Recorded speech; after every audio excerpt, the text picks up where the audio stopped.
Good afternoon. This is the lecture for September 11th, Friday, September 11th, 2020, even though I'm recording it a little bit earlier. Let me begin by a few simple announcements.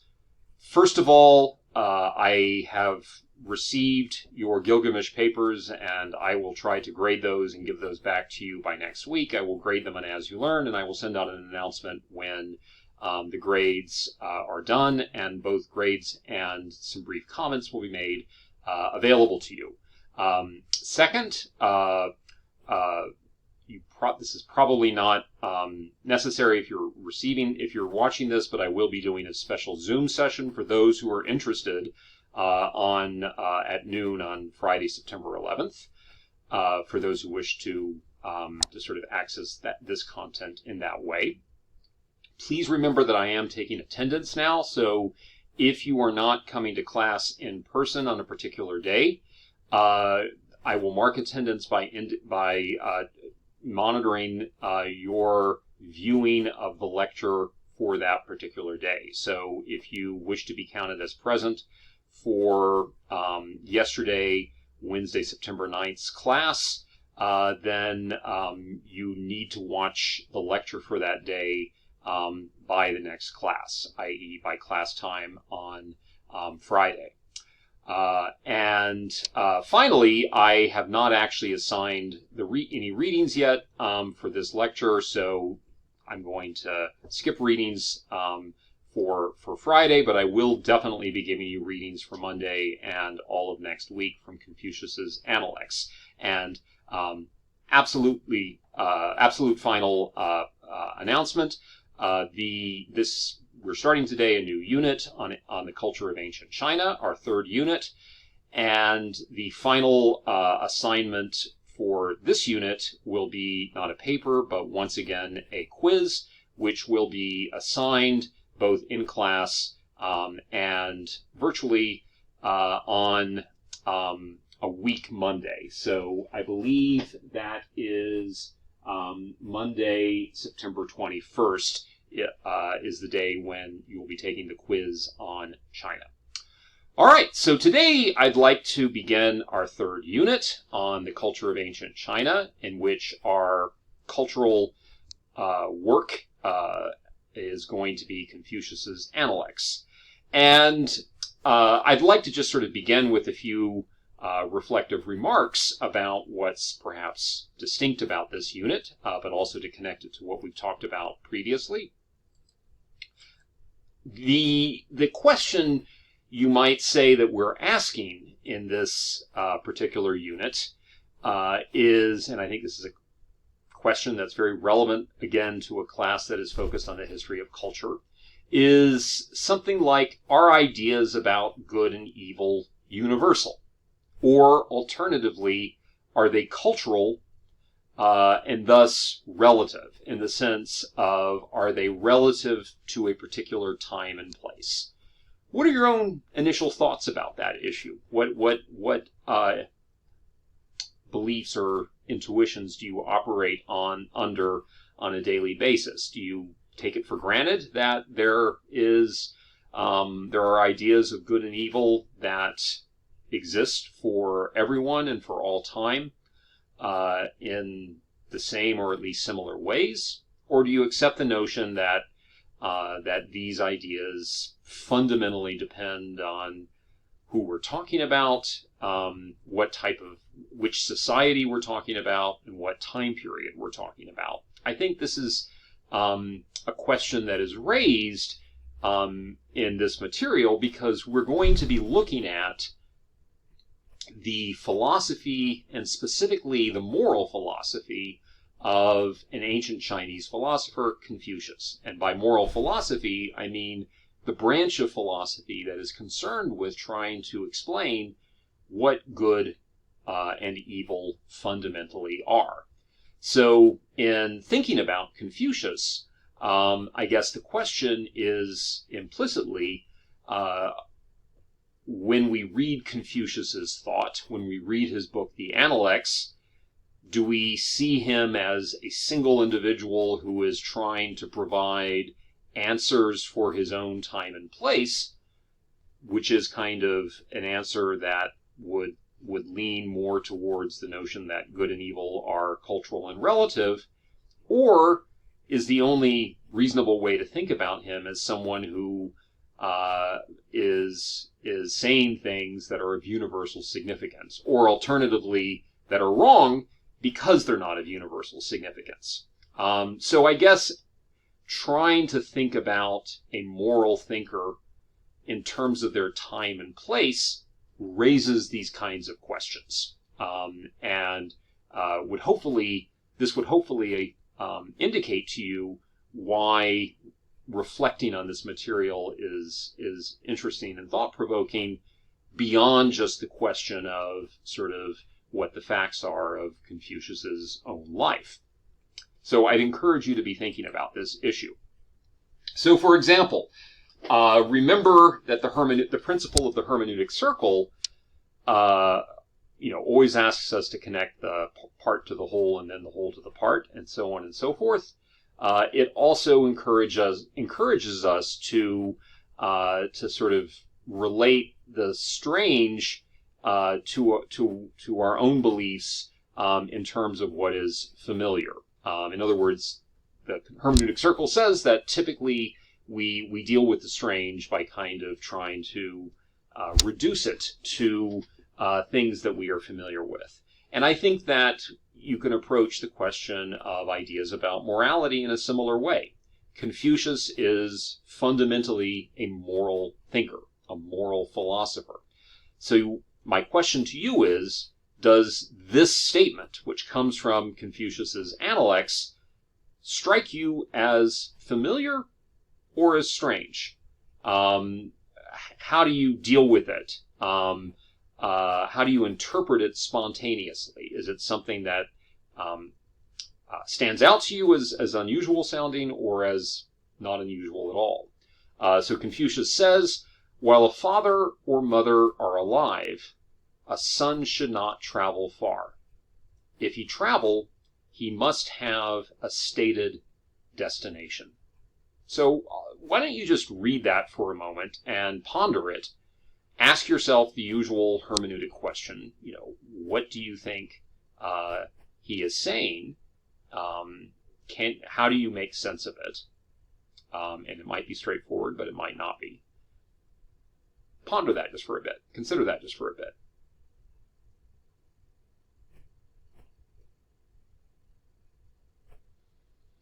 Well, I could imagine different possible answers that you might have. On the one hand, it might seem very relevant to you, and maybe even especially relevant at a time when you're in college, that you are still thinking about your parents, your mothers and fathers, and perhaps do feel some obligation not to be too far from them. Some of you may have chosen this university on the basis of its proximity to home. On the other hand, you might find it a little bit odd or surprising in that it suggests a fairly strong restriction on the idea that children should not live far away from their parents. Perhaps that sounds like a stricter conception of the relationships between children and parents than you would expect. I don't know what the answer is. I would just sort of simply encourage you to think about Confucius's ideas in this way as we read him over the next week. Sort of constantly ask yourself, what sounds familiar and what sounds strange, and then use those insights to think about what they tell us both about Confucius's thought and also about the society that he came from, namely ancient China, which I'm going to be talking about over the next few classes. What kind of thinker is Confucius? See what you can glean about him from another passage from his thought. This is a quote from Confucius's Analects. Someone addressed Confucius with the remark, "Why, sir, are you not in public service?" The master answered, "Does not the book of history say concerning filial duty, but one's duty as a son and friendliness to one's brethren are shown forth in the public service? These, then, are also public service." Take again a few moments to sort of think about what he's saying.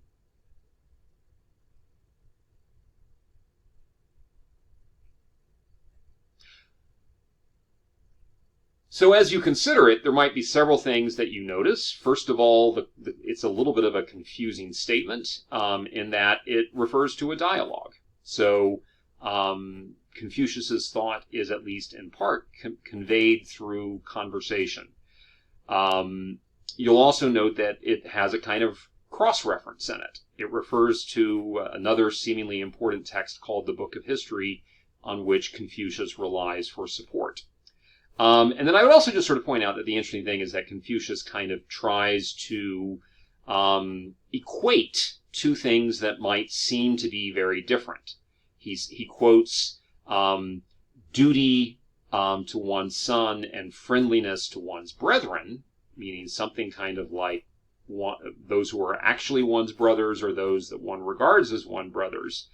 He takes that idea and suggests that it's the same as public service.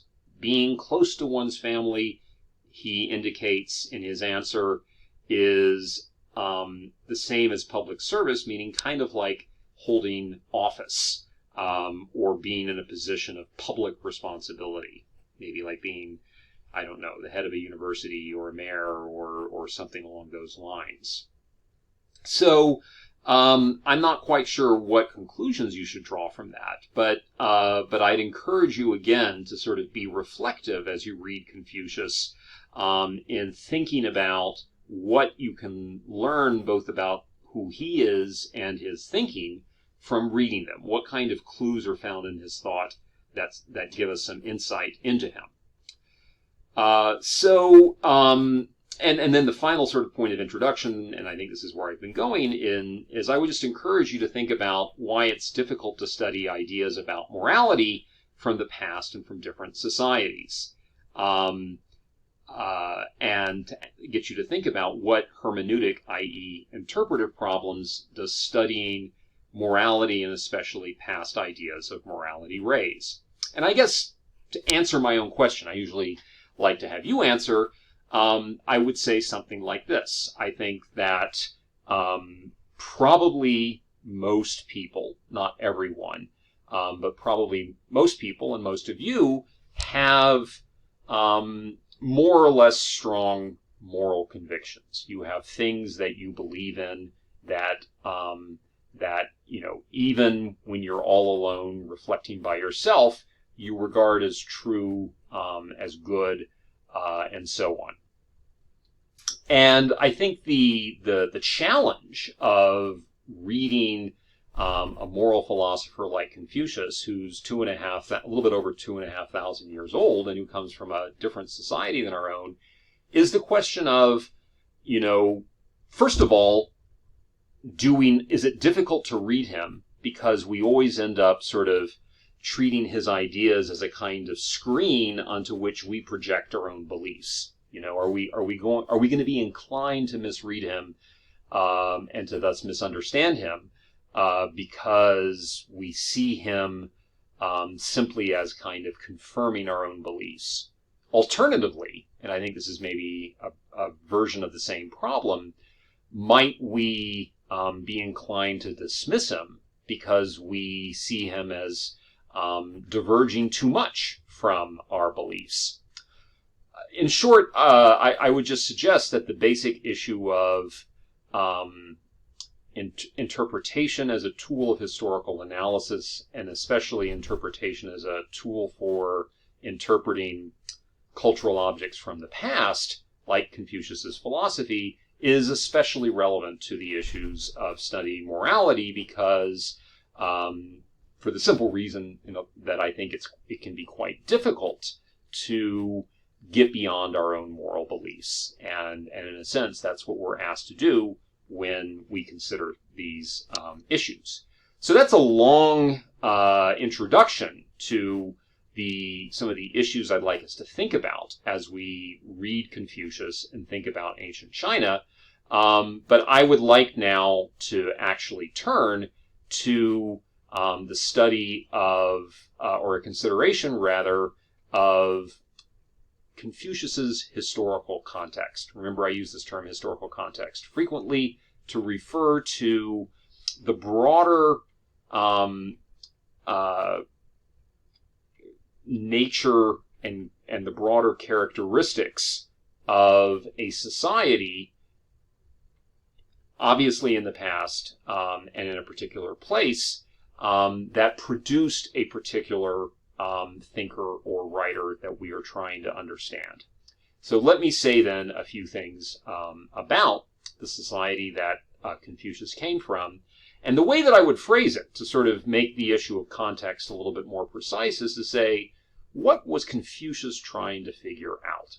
I don't know that this is always the case, but one approach to thinking about philosophers of the past, in other words, people who are concerned with addressing the big issues that life can throw at us, is that they're very frequently can be thought of as grappling with a big problem. What is the question that Confucius is seeking an answer to? Before we think, in other words, about what his answers are, we need to sort of figure out the question he was trying to solve, and I would suggest that history can help us understand that. So what is the problem? What is the issue that Confucius is trying to figure out?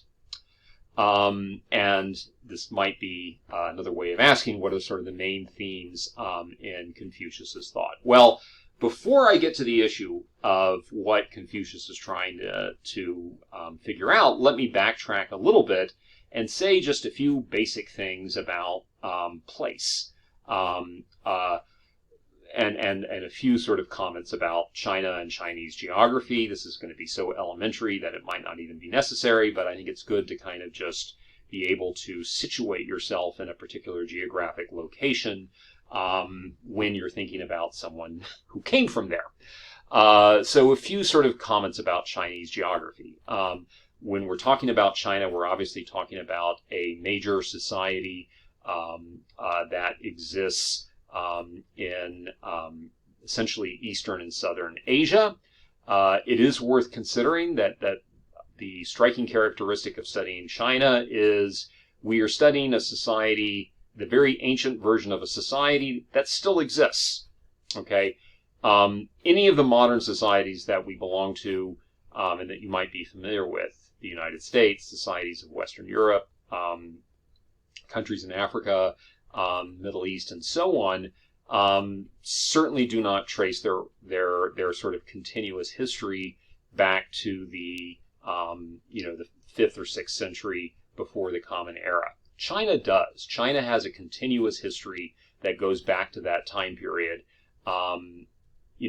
When we talk about ancient China, we are still in some ways talking about the earliest version of the modern day country China that still exists. And that is rare in the world, that one is dealing with a society that has that level of historical continuity.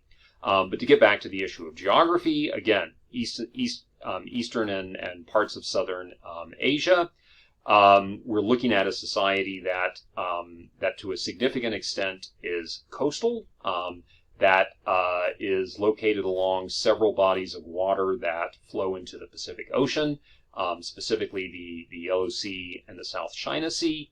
And like Mesopotamia, it was, especially at its origins, a river-based society. And there are several sort of major river systems going from north to south. The so-called Yellow River, or Huanghe, the Yangtze River, the West River, or the Xi River, and the Red River, or Wan, which actually extends into what today is modern Vietnam. China is, of course, a society that, like Mesopotamia and the ancient Sumerians, also went through the Neolithic Revolution, meaning that there is a transition from hunter-gatherer societies to farming and animal domestication. And in the case of China, it occurred along the Yellow or Huanghe River in the northern part of China around 4000 BCE. So there's a certain kind of similarity between the role of the Yellow River in ancient China and the Tigris and the Euphrates in ancient Mesopotamia. So remember, I asked this question: what is it that Confucius is trying to figure out? What are the problems that he is trying to solve? I'd really like to sort of turn to this more specifically right now.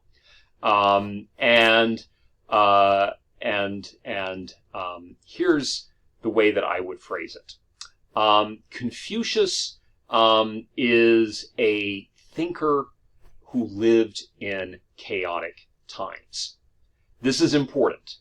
When you read Confucius, you might not get a sense of chaos. You might not see him as someone who values chaos. You might not see him as someone who embraces chaos. But for the simple reason that I think that his thought is a great reaction against the chaos in which he lived. Let me explain what I mean by the fact that he is a thinker for chaotic times. China, at the time that Confucius lived, talking about roughly here the 6th to 5th century before the Common Era, was a vast country in which there was a common culture, a common language, to a significant degree, sort of similarities in lifestyles. It was also a country that had once had that was once united under political authority, specifically kings, that I will be talking about in a bit. But by the time that Confucius had lived, central political power had collapsed.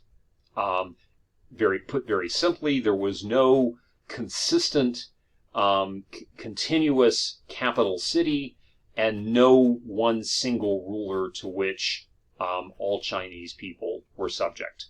What had happened was the central authority of China had been replaced by what is commonly called feudalism, a term that's sometimes used in European contexts as well, meaning that instead of a single centralized authority to whom all Chinese people were subject, the country had sort of broken down, had sort of fractured into different geographic pieces.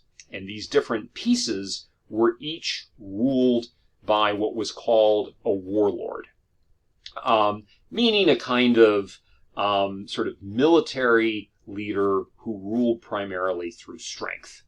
Furthermore, these warlords were frequently at war with one another. So you have a situation in which there is no unified authority, and in which there is, as a result of that lack of unified authority, there is frequent conflict, meaning military conflict, armies of rival warlords fighting with one another. If I had to compare it to something contemporary, this is not something that we have spoken about or that is spoken about in the news so much these days. But if you look at certain societies that seem to be kind of increasingly sort of what are called failed states, such as Syria, a country that for about 9 years ago, as a result of a kind of revolution and civil war, split into different sort of competing factions, each with their own territory and constant conflict with one another. That's something kind of like what China of this era resembled. The power of these warlords depended on their ability to raise armies. You're a tough and prestigious warlord if you can recruit a powerful and strong and plentiful army from the territory that you rule. And furthermore, I would say that the sort of criteria of success of a warlord is their ability to rule by force. A successful warlord is someone who shows strength in commanding their armies, and skill and success in the battlefield. It is not, they are not, in other words, leaders whose power or greatness depends on their rightness or their goodness. They're not defined so much by their moral qualities as by their martial or military qualities, at least to the extent that those are distinct categories. They also faced constant rebellion. So if you look at a map of China, this is not exactly, but more or less the time period that Confucius lived. You can see that this whole sort of area called China, where we've got the Yellow Sea, the East China Sea, and so on, and as well as territory that is going deep into the interior, you have a country that is broken down into these different feudal or warlord states that, again, are ruled by different leaders and are frequently in competition with one another. So what are some characteristics of this society? Somewhat mischievously, I would say, but not too much, I would say that the warlords have a kind of gangster mentality. Meaning that, again, this is a society that is based on kind of success tied with military values and the values of combat, rather than some sort of notion of justice or doing right by one's people and so on. Often they lived lavishly, using their successes in the battlefield to enrich themselves, and were frequently greedy, using war to sort of further their to increase their wealth. There was a kind of perception at the time that as a result of this kind of culture, there's a sort of decline of morality in society. Loyalty is on the decline. Cunning and deceit are on the rise. And it is worth mentioning that there's a kind of technological indicator of these trends. They're in the sense that these are people who have an interest in sort of developing the tools of warfare. Iron weapons, crossbows, mass infantry, and cavalry formations are all sort of innovations associated with warfare of this period, and I think have to be related to this sort of broader context of this kind of warlord culture of China of this period. And I'll just sort of mention very briefly a sort of famous kind of, or not famous, but a sort of anecdote from this time period that is kind of indicative of maybe of sort of the culture of this period. It concerns a warlord named Duke Ling. He has a counselor, meaning a kind of advisor, named Quizhu. And Quizhu helps the Duke's successor to murder and arrest his rivals, basically ensuring that the Duke's successor would be alone in a position to succeed. The successor, so in short, the very sort of act of sort of acquiring political power was seen as one that should not be based on sort of simply following tradition or laws, but something that had to be kind of grabbed and acted upon using sort of violence and cunning.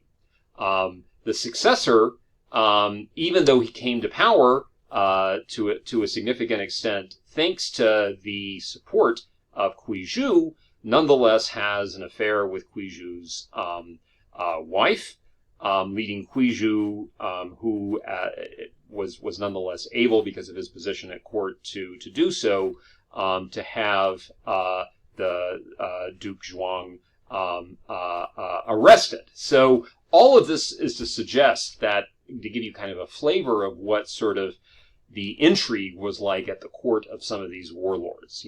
Constant scheming to acquire power, the willingness to use sort of violence to do so, to undercut people that considered you their friends in order to get the authority that they had. And yet, even among the schemers themselves, there's no sort of fundamental loyalty. So this gives you kind of a sense of the sort of moral character, if you will, of this sort of warlord culture in society. Another interesting characteristic of the society is ancestor worship. So even this society, as brutal and amoral as it might be, does have a set of cultural values that express themselves through ancestor worship. The nobles and warlords practice ancestor worship. This is an idea that's kind of deeply rooted, if you will, in Chinese society. The idea basically is that the living should care for the spirits of deceased ancestors and look after their spirits once they had died. There's also kind of a set of beliefs tied to the potential danger to the living of spirits who are associated with dead ancestors but who are uncared for. If you don't sort of tend to them, if you don't follow the rituals that are aimed to appease them, if you don't praise them and provide them with offerings, they will be sort of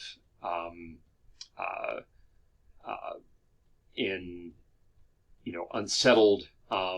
They will be angry, and they can cause you problems. So you have an interest in pleasing them. So again, kind of as amoral and unprincipled as these warlords might sound, there's at least a kind of inkling of a moral principle in the way that they pay homage to these deceased ancestors. And another thing that I would just sort of point out that is an interesting characteristic of this people is the emergence of a special kind of group or caste of government officials. What does this have to do with what I'm telling you about? Well, the warlords, as cutthroat as they were in relation to their advisors, their courts, and to other warlords, nonetheless needed competent officials to help them govern. And these officials are what we might call bureaucrats, by which I mean simply individuals who are specially trained in the art of serving in public office and in government. There had once been a class of kind of hereditary noblemen who owned land and served kings and so on in China, but these nobles gradually kind of declined and were replaced by these more bureaucratic government officials. The main characteristic of these government officials was that they were literate. This was a literate, meaning a class in a largely illiterate society. So their purpose and their authority, you might even say, is tied to their ability to read and to write. And in particular, they were sort of deeply versed in classical Chinese literature. China had a series of sort of sacred or ancient texts. Some were works of poetry, some were works of history, some were texts that were almost, you could say, kind of magic books or magic guides that taught you how to sort of get predictions about the future from ancestor spirits. But in any case, these bureaucrats were experts in this literature, meaning that they had not only read those books, but they had largely committed them to memory and were capable of sort of imitating the literary style of those particular books. And so they are kind of the service providers, if you will, the service class to the warlords. At the most basic level, a warlord, no matter how brutal and cutthroat they are, is going to need some basic record keeping to keep track of taxes and tribute and so on. They're going to need to be able to write letters to other warlords or to other subordinates. The government officials provide that service. Now, the reason why I bother mentioning that is because Confucius himself is one of these government officials. One thing that we can say about him with certainty, because there's a whole sort of man versus myth issue with Confucius, but one thing that we can say with certainty is that that he eventually entered into service as a government official. So let me just sort of say a few things about sort of the historical Confucius, as it were, who he was as a sort of person, as a sort of historical actor. He's believed to have lived between the years 551 and 479 BCE in Lu, again, which makes him very roughly about 2,500 years old.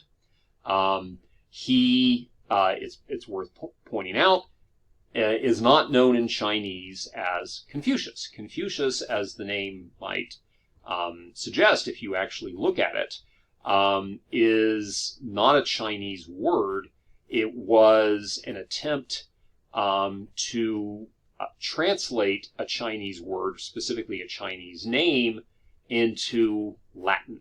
Who did that? At a certain point in Chinese history, much, much later than what we're dealing with, Europe sent Christian, specifically Catholic missionaries to China, very often people belonging to the Jesuit monastic order.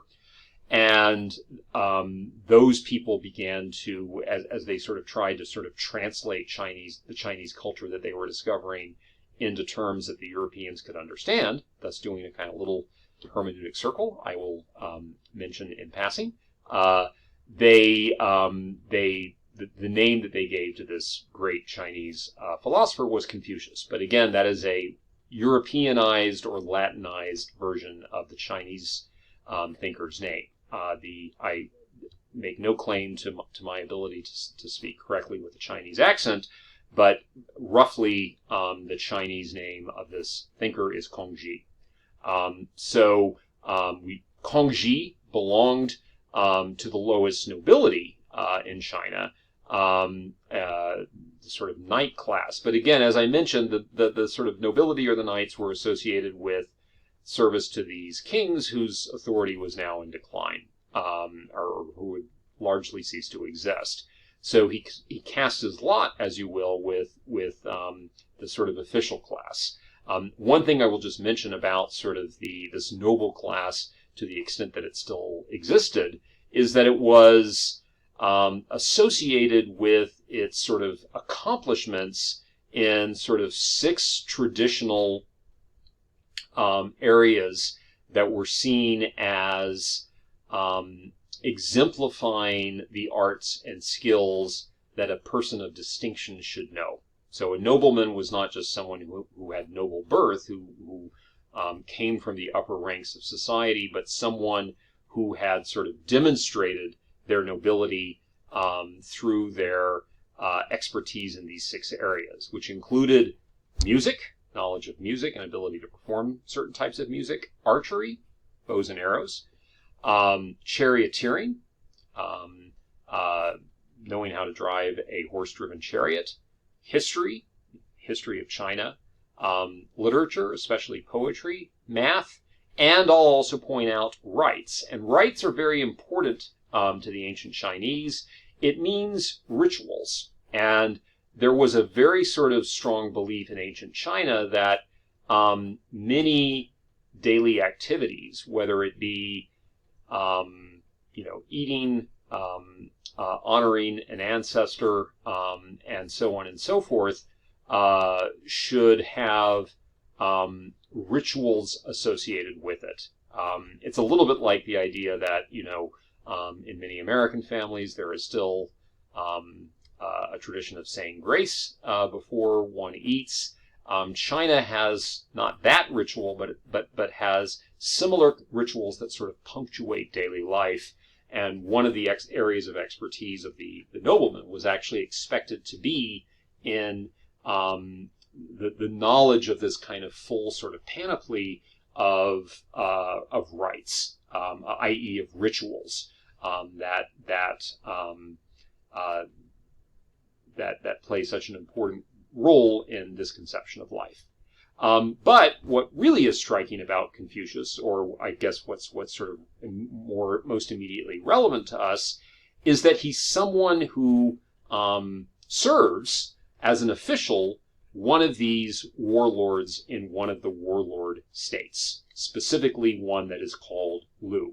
So Confucius or Kongji is living in the age of warlords at a time of this kind of disappearance of central authority and breakdown of China into these fractured states. And he serves the leader of one of these states as an official, as a bureaucrat, as a government official. And these facts are actually quite important for his outlook. This is a contemporary map of China. The section in red is Shandong province. That includes the state, the warlord state that was called Lu in Confucius's time. Just a few things about Confucius before I wrap up for today. At a certain point, Confucius left Lu and began to wander throughout China.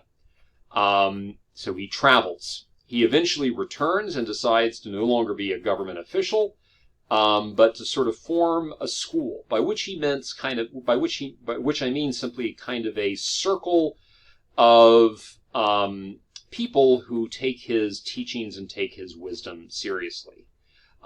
He teaches some of the traditional Chinese arts, such as poetry and poetry writing and knowledge of rituals, but he also begins to teach wisdom. He is specifically concerned with what does it mean to be wise? What does it mean to have wisdom? What should wisdom teach us to do? And what is moral wisdom? What does it mean to have knowledge of right or wrong? So, very simply, Confucius is a man of noble birth who becomes a government official, but who sort of abandons his role as a government official to become a wisdom teacher. And maybe that's even a better word than the European word philosopher, which is sometimes applied to him.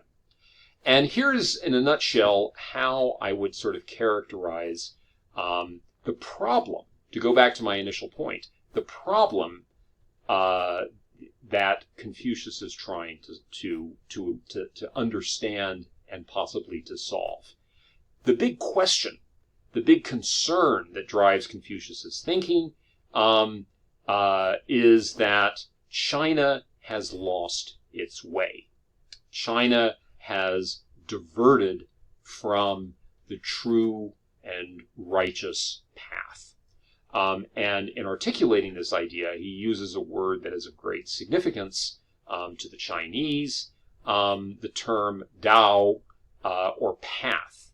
Dao is a term for path or for way, I guess is the better way to translate it. And it becomes an idea with very sort of powerful, a very powerful meaning in sort of Chinese moral thought. But,